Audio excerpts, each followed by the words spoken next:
আসসালামু আলাইকুম। আমার বলার কোনো ভাষা নেই, কিভাবে শুরু করব সেটা বুঝতে পারছি না। আমার মতো সারা দেশের লোক আজকে হতবাক। এরকম একটা কাণ্ড হতে পারে আমরা কেউ কল্পনা করিনি, কারো ধারণার মধ্যে ছিল না। কিন্তু এই অবিশ্বাস্য জিনিস আমাদেরকে হঠাৎ করে গ্রহণ করতে হয়েছে। মাইলস্টোন স্কুল অ্যান্ড কলেজের যে দুর্ঘটনা, প্রশিক্ষণ বিমান বিধ্বস্ত হয়ে এই কচি শিশুদের উপরে ঝাঁপিয়ে পড়ল, আগুনে পুড়ে মরল। মা বাপদের আমরা কি জবাব দেব? কি বলবো তাদেরকে? আমরা নিজেদেরকে তো জবাব দিতে পারছি না। অজানা শিশুদের মুখ সবার চোখে ভেসে উঠছে। সারা জাতি হতভম্ব বা ক্রুদ্ধ। শোকাহত বললে খুব কম বলা হবে। এই দুর্ঘটনার রেশ এখনো কাটেনি। এখনো লাশ আসছে হাসপাতালে, এখনো হাসপাতালে মারা যাচ্ছে। মা বাপ এখনো খোঁজ নিচ্ছে আমার সন্তান কোথায়, তাকে আর কোনোদিন চেনা যাবে কিনা।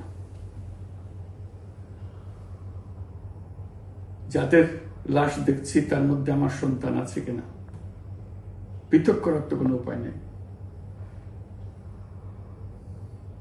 এরা আমাদের সবারই সন্তান, হঠাৎ করে চিরদিনের জন্য চলে গেল। আমরা অবশ্যই তদন্ত করব, তদন্তটা তারা ফিরে আসবে না। আমরা চিকিৎসার ব্যবস্থা করছি, সবাই ঝাঁপিয়ে পড়েছে। সকল হাসপাতাল, সকল মানুষ ছুটে আসছে। আমরা সবার কাছে অনুরোধ করছি, হাসপাতালে ভিড় করবেন না, কারণ যারা আহত তাদের জন্য এটা ভালো না। তারা তাদের শরীরে রোগ প্রতিরোধের শক্তি নেই। আমরা ভিড়ে থাকলে আমাদের শরীর থেকে কি রোগ তাদের মধ্যে ছড়িয়ে পড়বে তা বলা মুশকিল। কাজে দূরে থেকে দোয়া করেন সবাই। আমরা বাবা মা আত্মীয় স্বজন সবার কাছে আমাদের সহানুভূতি জানাচ্ছি। বাংলাদেশের যত সন্তান আছে সবাই আপনাদের সন্তান। আমরা নিজেদের মনকে সান্ত্বনা দেওয়ার চেষ্টা করুন। আমরা সবাই নিজেদের মনে সান্ত্বনা দিচ্ছি, কিন্তু আপনাদের সান্ত্বনা বিরাট ব্যাপার। আমরা সবাই আপনাদের সঙ্গে আছি, জাতির সমস্ত লোক আপনাদের সঙ্গে আছে। আমরা তাদের জন্য শোক দিবস ঘোষণা করেছি। আগামীকাল শোক দিবস। আমরা সবাই মিলে তাদের কথা স্মরণ করব, তাদের আত্মার শান্তি কামনা করব। আজকে থেকে সবাই তাদের আত্মার জন্য, তাদের রুহের জন্য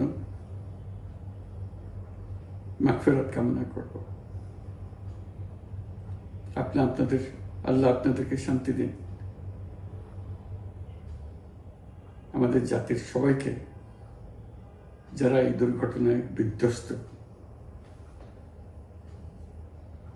সবাইকে আল্লাহ শান্তি দেন।